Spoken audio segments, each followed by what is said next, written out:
hemos localizado una fuga en la tubería de los esquimes. Entonces hemos decidido, por parte de la clienta, que reparemos sin abrir el suelo, ¿no?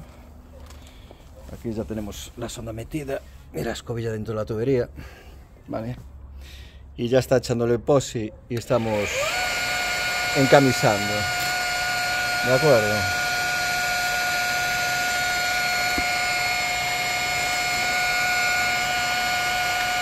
Está encamisando la tubería toda porque tenemos la rotura más adelante.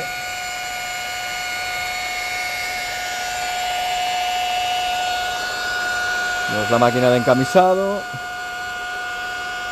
donde la resina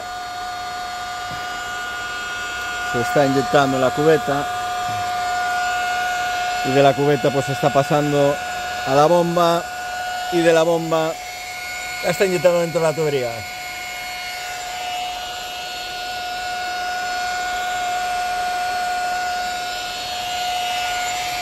Dale más para atrás, ahí vemos como la resina está encamisando.